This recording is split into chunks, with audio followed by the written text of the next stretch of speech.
For første gang nogensinde har et dansk tv-hold fået adgang til et NATO-krigsskib på skarp mission.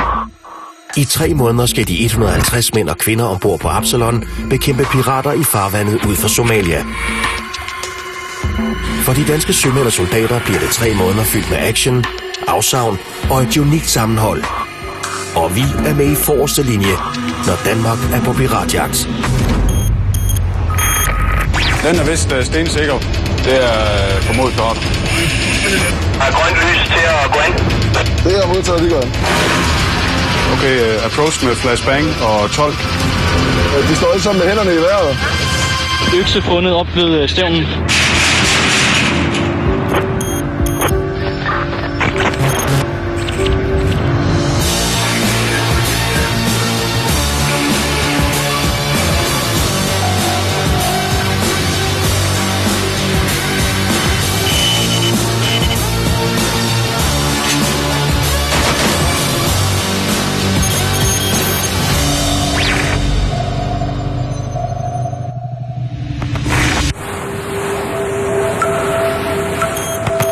Det er 4 uger siden, at Absalon stævnede ud for Korsør, og skibet befinder sig lige nu i aktionsområdet ud for Afrikas Horn.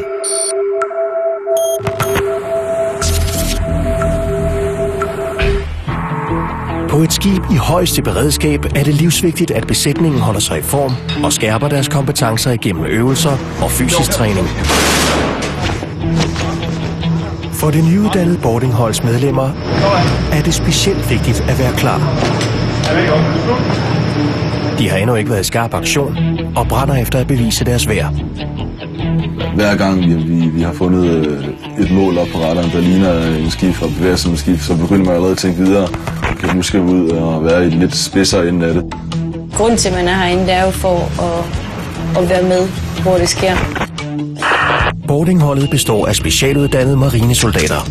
På vejen til Afrika har de brugt utallige timer på at træne og gennemgå alle de mulige scenarier, de kan komme ud for på missionen. Så de er topforberedte, når alvoren rammer. Jamen, vi er primært trænet til at lave transport og håndtere pirater på Absalon. Martin er boardingofficer. Han er udsendt for Søværnet for første gang og kommer fra en familie af søofficerer. Hans første opgave som leder er at træne og lede Absalons boardinghold. Opgaven i selv er ikke svær, for vi skal op og ligge på siden af en anden gummibåd. Det er forholdsbestemt. Så skal vi have personer fra det ene skib over til det andet. Og så skal vi sørge for at få den fikseret, hvor vi ligger med maven på en gummibåd, eller ude over pontonen, med hænderne i vejret, og så skal vi holde vagt på den der.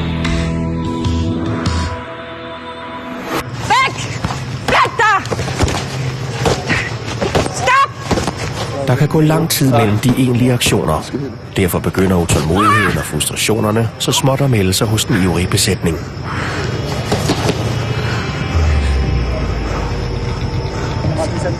Stine er 23 år og overkonstabel.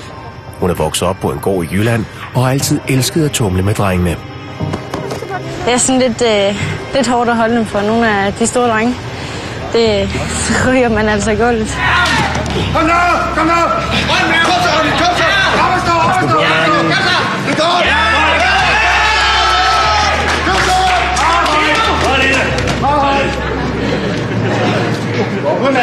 Det er da klart, at vi har nogle ambitioner om at skulle ud og bruges, og vi ikke bare skal bruges til at holde vagt, og vi ikke bare skal bruges til at være pyntefigur. Eller blive skuffet, hvis vi ikke gør. Og hvis det ender med, at vi har været nede i 3 måneder, og vi ikke har haft fingrene i en eneste formodet pirat og transporteret dem hjem, det vil jeg være rigtig ked af.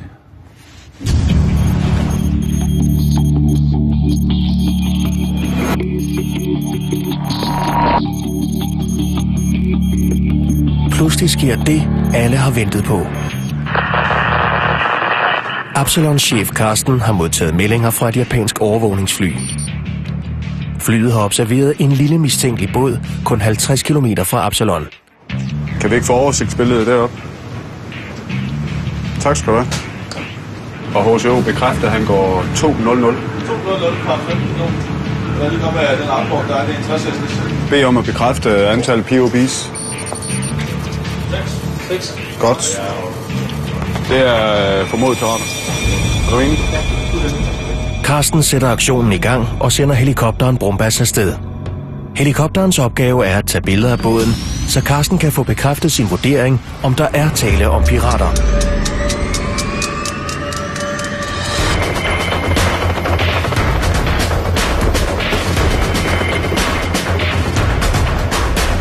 Hvor langt er der til target? 5 minutter maksimum.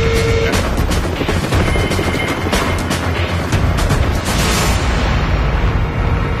Der står en mand ude i styrbordbrovingen. Selvfølgelig interesseret i at finde ud af, om har nogle våben på sig. Mens de på broen venter spændt på helikopterbillederne, er Carsten allerede i fuld gang med at planlægge næste mulige skridt. Tav. Maxfart. Og så skal vi have Smi op og køre. Smi tørn til. Har vi modtaget billeder derovre fra, ved vi det? Nej. Carsten har kaldt Martin til sig. Det kunne være den mulighed, den nyuddannede leder af boardingholdet har ventet på. Ja, men vi skal have boardingholdet tørn til, fordi vi skal have nogen til at håndtere ned på sidedækket. Så standard transport håndter. Yes. Vi sender også over. Ja, så boardingholdet tørn til og udstik dem, du skal bruge. Hvis Brombas bekræfter Carstens mistanke, skal boardingholdet på deres første aktion og transportere de formodede pirater tilbage til Absalon.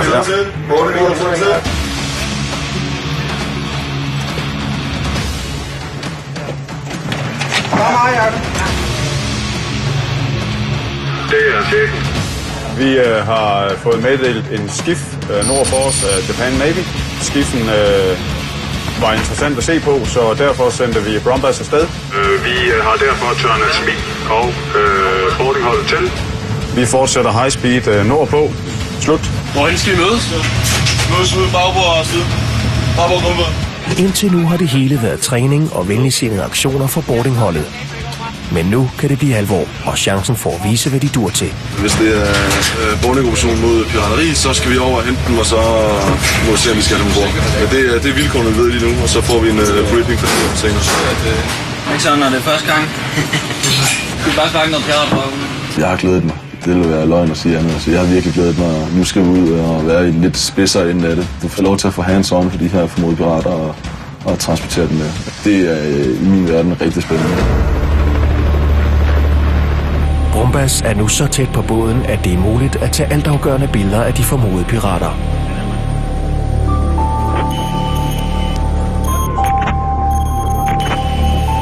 Carsten og hans folk kigger efter de typiske kendetegn for pirater.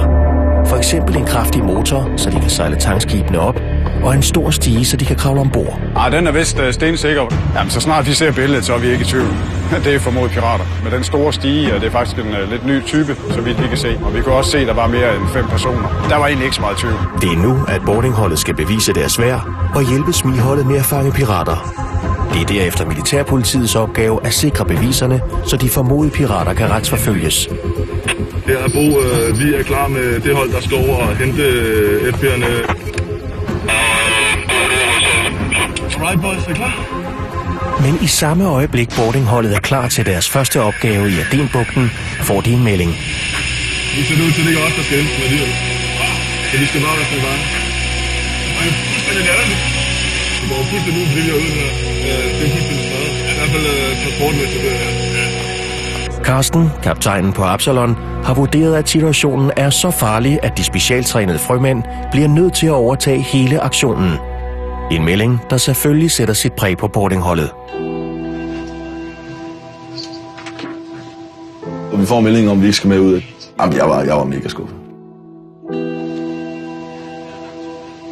Det var ikke det, vi havde trænet. Det var ikke det scenarie, vi havde stillet op hjemmefra.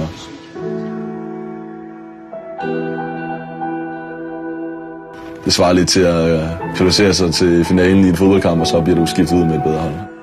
Det er som at få en kold spiller her. Og drengene bliver pisse skuffet.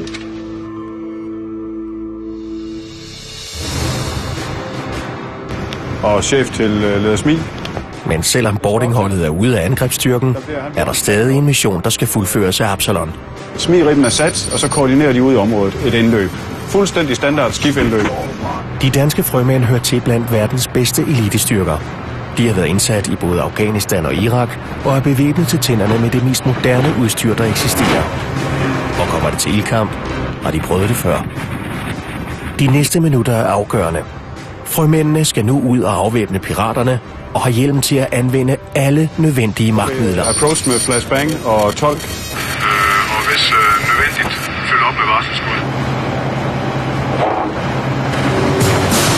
Og heroppe ser det ud som om, at han gør fart igennem vandet igen. De ved godt, at nu bliver vi taget.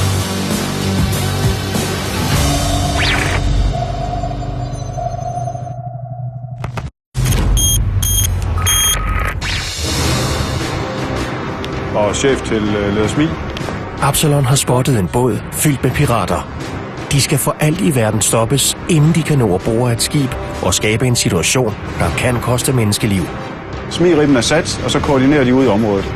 Carsten indsætter derfor den maritime indsatsstyrke, det såkaldte SMI-hold, der består af Frømandskorpset og militærpolitiet.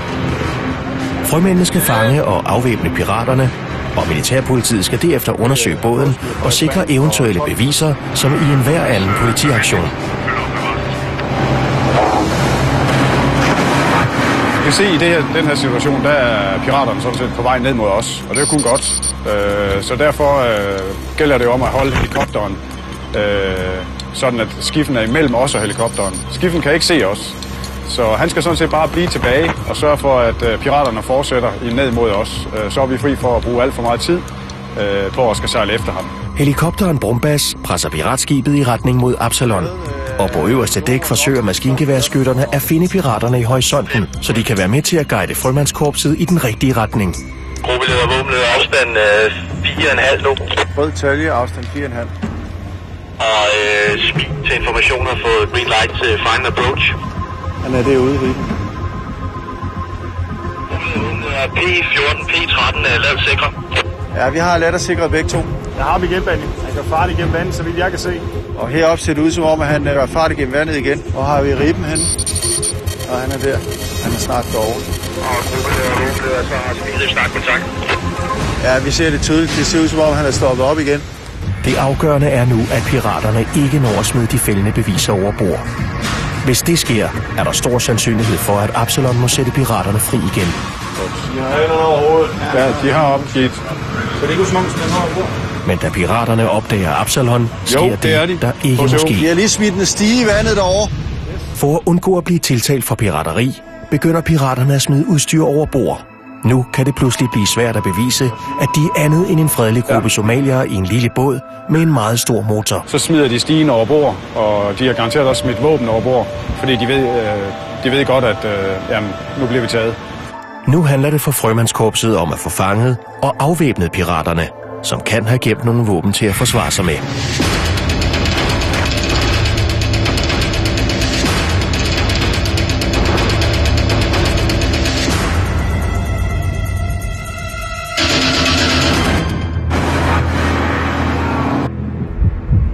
Piraterne er pacificeret, og sekunder efter ankommer militærpolitiet, som nu skal undersøge piraternes båd for bevismateriale.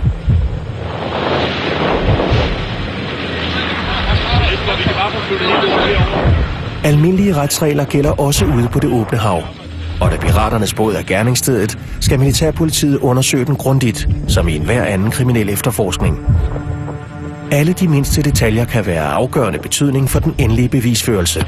GPS fundet på mand med lignende Adidas trøje. Et økse fundet op ved stævnen. Anden pirat blev vist. Han havde ikke GPS, men den samme bluse på som den FP, som på modet har en GPS. Frømandskorpset og militærpolitiet transporterer piraterne tilbage til Absalon. Det var typiske pirater, vil jeg sige. Men måske lidt op i den professionelle ende med den uniformering og den attitude. Det har de prøvet før, det her. For os at se, at det hele essensen er at være hernede. Fordi med det her har vi afværget et angreb.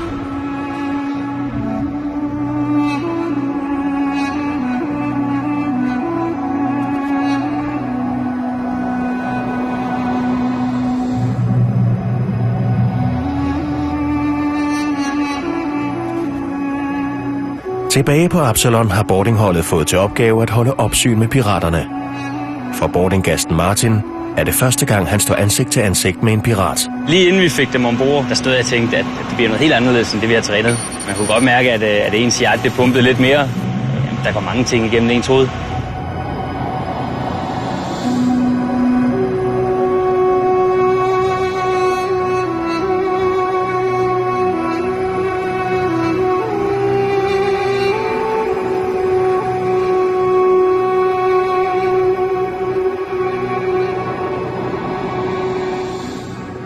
De var bange, de var trætte. De kom over på et fremmed skib. De er lige blevet taget af vores elitesoldater. Der er våben overalt, der peger på dem. De forstår ikke, hvad folk siger, så er man bange. De ligger jo og tænker på, hvad der kan komme til at ske med dem.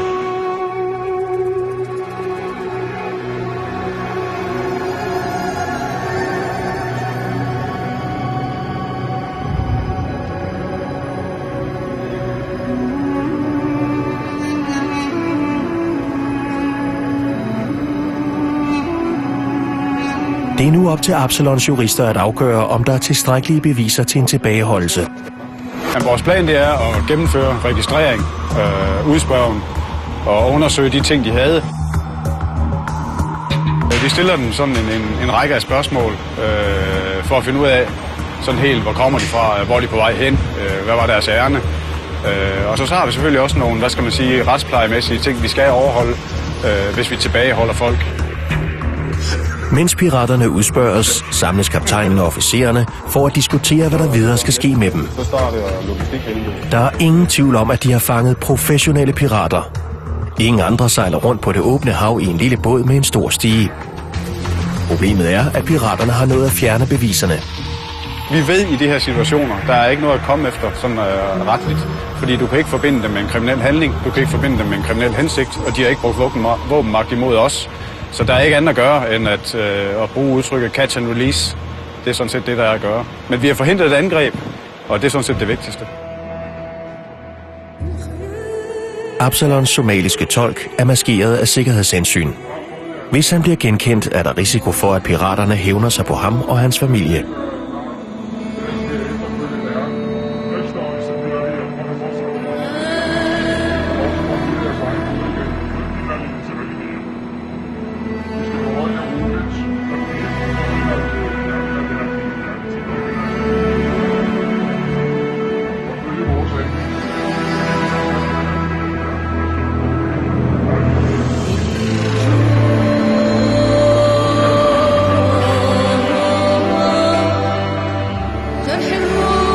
Besætningen sikrer sig, at piraterne ikke ser Absalons indretning og udstyr, så de kan bruge den viden senere.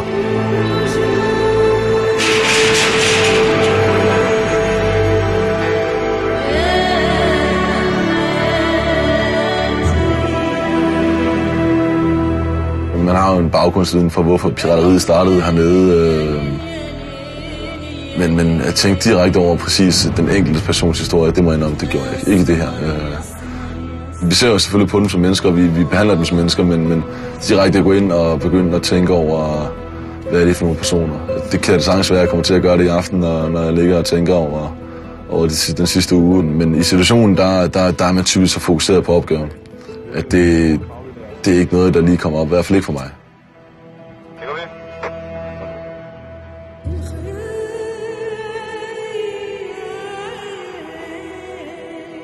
Jeg er klar over, at de familier er ulykkelige skæbner alle sammen, og de gør det jo, fordi de har hårdt brug for penge, og det er fordi, det er gode penge at tjene i forhold til, hvad de kan gøre på fiskeri, og hvad de kan gøre på især landbrug i øjeblikket, når der er det tørkeproblem, der er.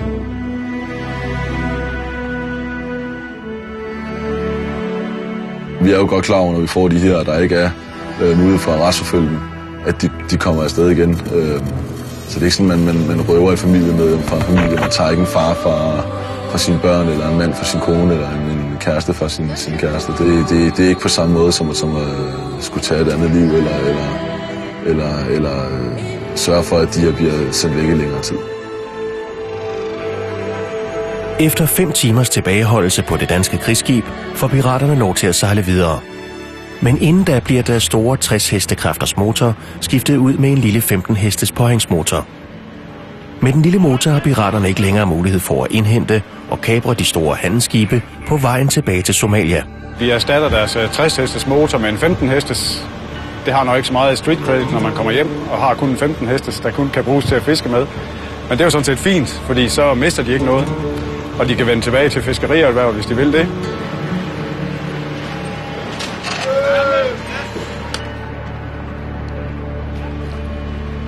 Boardingholdet sætter piraterne tilbage i deres båd. De er knap 200 km fra land, og med deres nye, meget mindre motor, vil det tage piraterne omkring et døgn at nå frem til Somalias kyst. 100 sømil. Så det er langt. 15 hestes motor. Så skal de også lige finde deres lejr. Ja. Ej, jeg tror, de har en GPS faktisk. Boardingholdets eneste pige, Stine, har fået til opgave at sikre, at intet går galt, når piraterne bliver sat tilbage i deres båd. Jeg er rigtig glad for, at jeg faktisk kunne få lov til at komme med ud og sikre gummibåden og være med til at sætte piraterne afsted igen. Get down! Oplevelsen sætter tankerne i gang hos den unge gast. Det er lidt en surrealistisk følelse at stå med et lat våben, og jeg skal faktisk stå og pege på de der somalier for at sikre sig, at de ikke gør os noget. Jeg havde ikke lyst til at have øjenkontakt med dem. Jeg synes, at øjnene det afspejler mennesket, og hvis man kan se på øjnene og få øjenkontakt, så ser man faktisk lidt ind i hinanden. Jeg har ikke lyst til at se, hvad de føler, når de bliver taget ombord. Hvis man begynder at få medlidenhed med dem og begynder at tænke for meget over det, så får man måske dårlig samvittighed selv, og det svækker professionalismen. Når vi er derpå, så skal vi være professionelle soldater. Og sådan er det. Sig til dem, de skal sejle stik syd, at de har fået en ny motor. Motoren er super lægge ude her i Bamda. De første 10 timer. Hvor de kun sejle 2/3 kraften. Spørg om de har forstået det. Hvad fanden pænt? Hvorfor? Det har forstået. Du har gerne den på så. Ja. Og jeg læser den her, jeg har der været til Sandi. Så får de salam i job.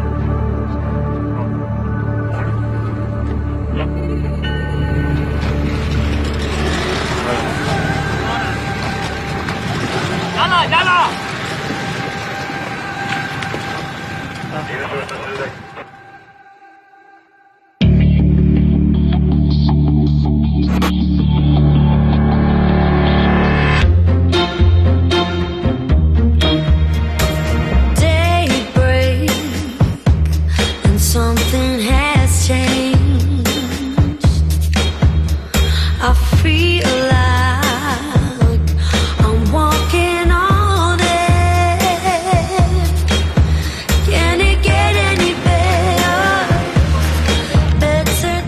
Indsatsen mod de professionelle pirater har vækket motivationen og glæden hos besætningen. Der er ingen fare på færde, og ledelsen giver lov til badning, den såkaldte baderulle, i det åbne hav uden for missionsområdet.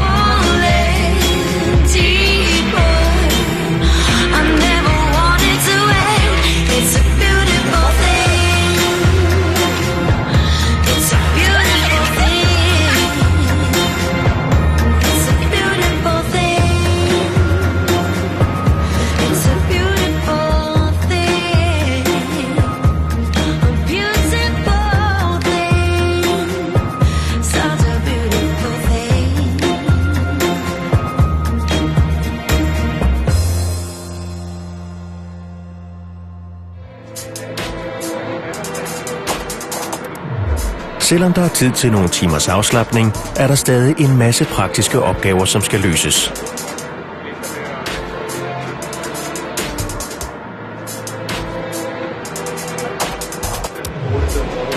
Men for dækskasten Rudi føles tiden meget lang. Når jeg er herude, og jeg skal have tiden til at gå hurtigt, altså, så finder jeg bare så mange opgaver som muligt. Og så bare går i gang fra en ende af. Altså, fordi når du har noget at lave, så går tiden også hurtigere, end hvis man går op og har 4 timers vagt, og så går ned og ligger sig på køjen, og så bare går og venter på, at du skal lave et eller andet igen. Så bliver der sådan nogle lange dage.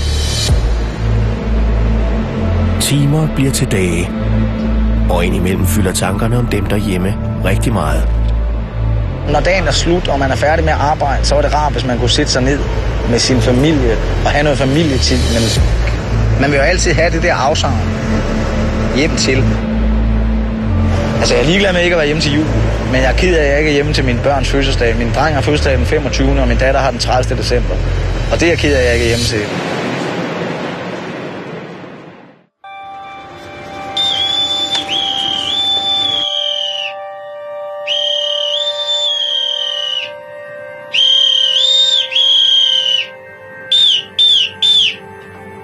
Rejse ud af bøjene. Rejse ud af bøjene. Godmorgen Absalon, kommer en 07.00. Dagen efter er nyheden nået til Danmark. Men de danske medier ser ikke på aktionen med samme øjne som besætningen på Absalon. Dansk skib lader igen pirater slippe. Hold da kæft for en blødsødenhed, man udviser fra dansk side. Bedre om man havde sænket deres båd og ladet piraterne svømme i land. Nej, man skal ikke lade dem svømme. Gør som russerne, hænge dem op i masten og lade dem så hænge til skræk og advarsel til de andre piratsvin. Og til de søfolk på krigsskibet, I må da følge jer som en flok klovne i et cirkus. Generelt så har der jo været sådan lidt den samme fremstilling i pressen derhjemme, at det er sådan lidt til grin, det vi laver. Det er frustrerende, og det er ærgerligt. Vi kan jo ikke forbinde piraterne til en bestemt kriminel handling. Vi kan ikke bevise, at de har en hensigt. Det eneste, de har gjort, det er jo sådan set at sejle rundt ud på havet med det her udstyr. For os, så er de her øjeblikke, hvor vi tager piraterne, at det er her, vi ved, nu er der et handelsskib mindre, der bliver taget, og vi kan se, at det virker. Vi har aldrig oplevet så få angreb, som vi gør lige nu. Så jeg synes selvfølgelig, det er ærgerligt at læse, at vi bare skal skyde piraterne. At vi bare skal sænke dem, hænge dem i masten. Så ligger der en tone, som jeg måske som dansk statsborger synes er mindre heldig. Og det ville jo være grotesk, hvis man skulle tænke tanken til ende og så sige, at det er jo sådan set sådan, I skal løse problemet dernede. Og betyder det så, at vi er med på, at sådan løser vi også i Danmark? At man bare uden rettergang henretter folk på gaden? Det kan jeg ikke forestille mig. Og det er jo et udtryk for en tankegang om, at de dernede kan vi sådan set bare aflive. De er ikke bedre værd. Og det synes jeg er ærgerligt og frustrerende. For Rudi er frustrationerne nogle helt andre. Han tvivler på, at problemerne i Adenbugten alene kan løses til søs. Det kan godt være, at vi hjælper nogen her og nu, og sørge for, at de ikke skal sejle rundt med nogle pirater i et halvt eller et helt år og være taget som gidsler, hvilket jo vil være frygteligt for alle ombord på sådan et skib. Men det er jo bare ligesom at lappe en benblødning med et stykke plaster, altså, fordi det hjælper jo ikke før, der er nogen, der får styr på Somalia, inde i Somalia. Hvis de kunne lave noget andet, så var det sgu ikke sikkert, at de var pirater. Så kan det godt være, at de også bare laver noget andet. Og det synes jeg sgu lidt svært. Jeg kan i hvert fald ikke lade være med at sætte tingene i relief. Så vil jeg hellere være hjemme med min kone og mine børn.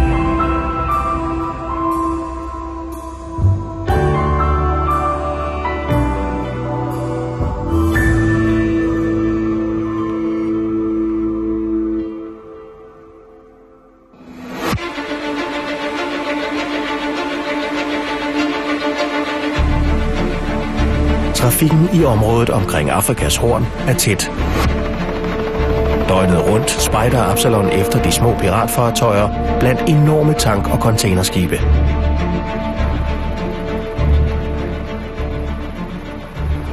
Det er formiddag, og på broen har Rudi, der er på vagtsom udkig, fået øje på et mistænkeligt fartøj. 1, 2, 3, 4, 5. Der står 5 mand derovre i bagbordsiden. Vagtchef, kan vi godt gå 245?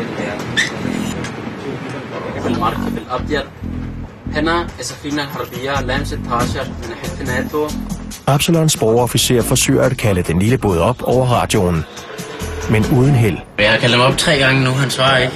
Har han antænder? Har han ikke en over makler? Er det ikke antænder, der sidder derude? Det ligner en antænder.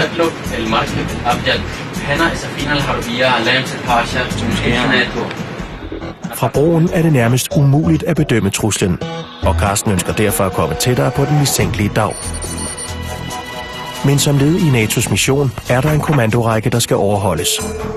Derfor må Carsten anmode styrkechefen om tilladelse til at sejle tættere på den mistænksomme og tavse båd. Det er vores hensigt at sende gummibåden over og stille nogle spørgsmål ned fra gummibåden og ikke gå ombord. For at være et skridt foran, beder han samtidig Martin, lederen af boardingholdet, om at holde sin gruppe parat.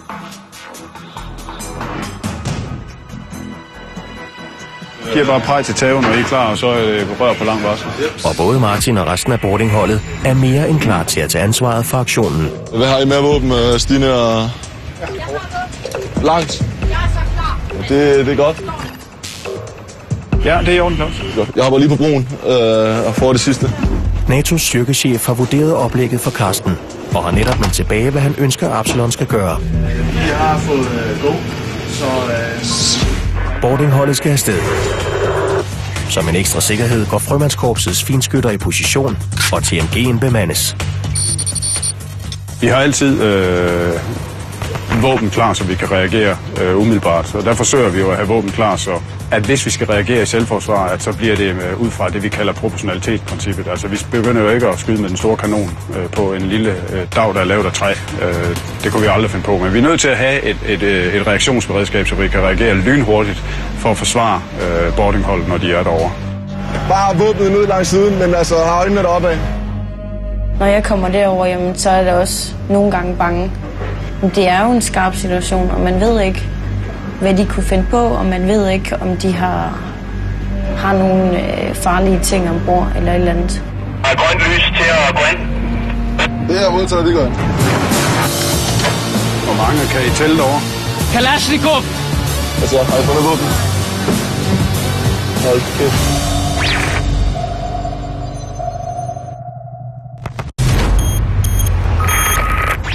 Bare våbnet ned langs siden, men altså har øjnene deroppe af. Besætningen på Absalon har fået øje på et arabisk fiskefartøj, som de er på vej til at undersøge for eventuel pirateri. Det er jo en skarp situation, og man ved ikke, hvad de kunne finde på, og man ved ikke, om de har nogle farlige ting ombord eller et eller andet. Der er grønt lys til at gå ind. Det er modtaget, det gør.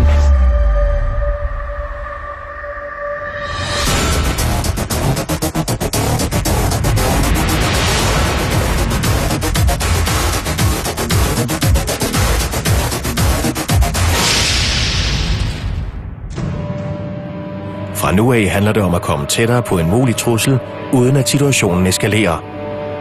Derfor nærmer boardingholdet sig den mistænkelige båd med den største forsigtighed. Og Theo her, Bo, de står alle sammen med hænderne i vejret. Ja, det er fint, lad os komme på den anden side. Vi ligner det somalier, det her. Hvor mange kan I tælle derovre? Det er et kritisk øjeblik, fordi Martin endnu ikke ved med sikkerhed, om mændene på den lille båd udgør en trussel. Men for at sikre sig, at situationen ikke udvikler sig i negativ retning, er det nu Martins opgave at være så imødekommende som muligt. Samtidig med, at han ikke tager nogen chancer. Somalia, bare bedt mig om at tage hænderne ned. Tag hænderne ned! Goddag, jeg har boardingofficeren herfra, og jeg styrer det her hold. أهلا وسهلا أنا قائد مفرزة التفتيش. Tak fordi vi vil bruge jeres tid. شكرا على التعاون وعلى وقتكم. Vi har nogle korte spørgsmål til jer. عندنا بعض الأسئلة. أسئلة؟ عندنا 3. Han siger, at jeg har 3 våben. Det er en oplysning, som bliver taget alvorligt. Theo her, Bo. Ja, de har våben, som de bruger til at søge. Theo? Noget af det første, de siger over, det er, at de har våben, som de bruger, når de fisker til at søge efter ting. Til at fiske, siger du? De somaliske pirater udgiver sig ofte for at være fiskere, og da mandskabet på davnen er somaliere, stiger mistanken. Så finder vi ud af, at de har våben ombord. Så bliver det lidt interessant at komme op og se, om de har nogle stiger eller nogle andre tripwires, som gør, at de her måske er formodet pirater. Hvordan anvender de våben til at fiske, siger du? Okay, han siger bare til at Skydevandet. Ja. Chef Theo. Ja. Jeg kunne sådan set godt tænke mig at komme ombord, når det er somalier. Carsten beslutter sig for at boarde båden. Finskytten og TMG-skytten står klar til at forsvare boardingholdet, hvis det skulle komme til ildkamp. Hvem er kaptajn, og hvad hedder han? مين القائد؟ انت شو اسمك؟ عبد الرشيد. عبد الرشيد. Hvor ligger jeres våben henne? فين الأسلحة بتاعتكم؟ وين الأسلحة؟ våben er derovre. Ja, det er AK-47, I har. 2 Kalashnikov. Yes. 2. 3 Kalashnikov. With Kalashnikov. Kalash. واحد ايه؟ Amerikan. Bo fra Theo. Bo. Så spørger ham jo få lov at kigge lidt rundt på skibet. Det er modtaget. Carsten ved, at i det øjeblik boardingholdet går ombord, stiger risikoen for, at de kommer i fare. og at deres opførsel derfor kan være livsvigtig. Hvis der kommer tilfældighedsfund derovre, så skal han lade som ingenting og rapportere tilbage i fuldstændig samme tone. Nu er det vigtigt, når I kommer ombord, at hvis I skulle gå hen og finde noget, som virker mistænkeligt eller lignende, at I fortsætter jeres samtale med dem i samme tone og agerer på samme måde, som I gjorde, eller har gjort hele tiden, sådan så de ikke får en idé om, at I har fundet noget. Det er no-go. Det er Ivan, der vurderer det. Det var stadig over det ramte. Ombord, go!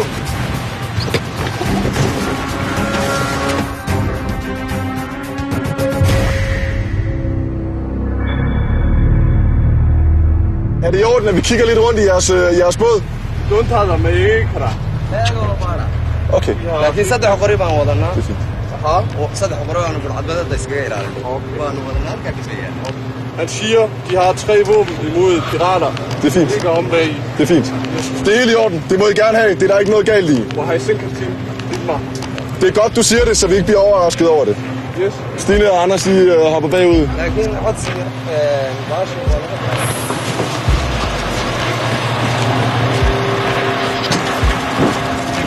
Altså, har I fundet våben? Hold kæft, noget gammel lort. Vi har fundet de 3 våben. Det drejer sig om 2 AK-47 og en gammel... 3 gamle 75. Vi kigger videre rundt og leverer herefter Wham-pakken og returnerer til Absalon. Det er modtaget. Jamen, vi kunne så forstå, at det er 2 AK-47, og så hørte jeg ikke lige, hvad den sidste var, men en eller anden kendt karabin. Og det er sådan set, det er ikke noget, der er sådan får os til at spærre øjnene op nødvendigvis. Er du ikke enig i det, Henrik? Altså, altså, det er ikke noget, der får mit... Det er jo gammel 75. Hvad er det en gammel 75? Ja, gammel. Så spørgsmålet er, om den virker endnu så. Boardingholdet benytter lejligheden til at efterlade et godt indtryk hos de somaliske fiskere. Jeg har noget vand til jer, til jeres rejse. Så har vi nogle arbejdshandsker. Der er 8 par, skulle der gerne være. Så har vi 2 lommeknive til at skære i garn og til at skære fisk med. Det håber vi kan gøre livet lettere for jer. Vi smutter igen. Tak fordi vi måtte komme ombord. Det værdsætter vi rigtig meget. Vi vil ikke tage mere af jeres tid. Vi ved, I er travlt. Tag her. Vi gør klar til at gå på Lillesborg og returnere. Der er umiddelbart ikke noget, der antyder, at der skulle være noget andet end transportfiskere her. Det er sidste mand. Shukran, masalam! Så det vi gerne vil opnå, det er jo, at når de ser Dannebro, at de så tænker, okay, dem vil vi sådan set gerne have besøg af. De behandler os anstændigt, og vi ved, at det de er her for, det er sådan set for at bekæmpe pirateriet. Og det er jo med til at sikre, at vi kan sejle ud og fiske, uden at vi behøver at frygte for pirater. Det var sgu fint. Jeg synes, det var en god way. Og smig her er boarding officer. Vi ligger i dækning af Absalon, så jeg har ikke behov for jer mere. Tak.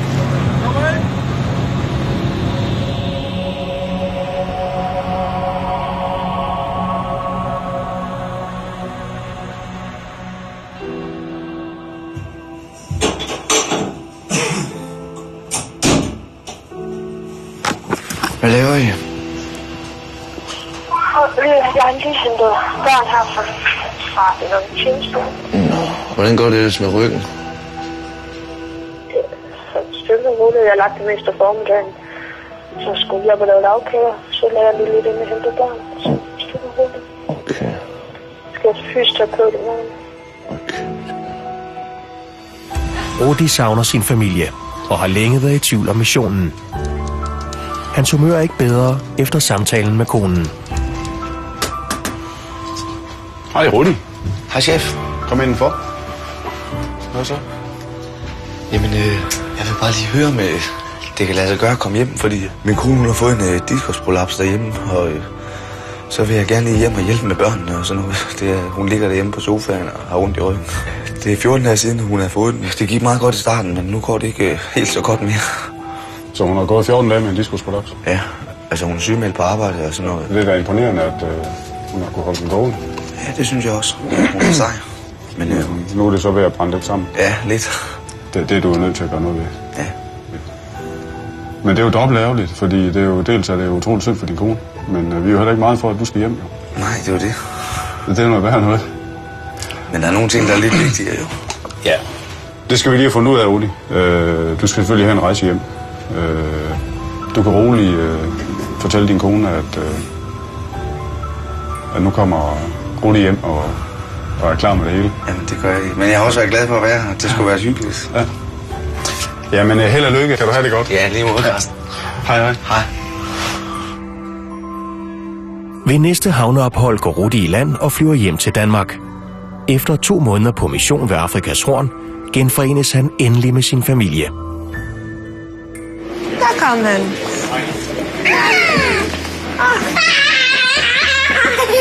Jeg elsker. I dag kommer du hjem. Ja, i dag kommer jeg hjem.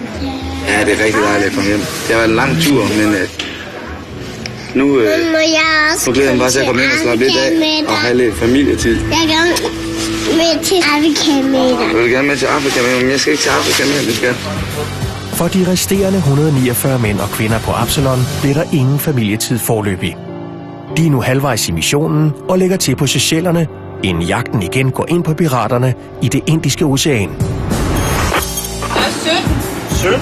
For mig er der 2 tanker. Den ene som far, stakkels børn. Men du tænker også som chef for skibet. Hvad nu hvis vi skal til at bruge magtmidler? Forpost for helikopter i nød. Fuld speed ned imod dig.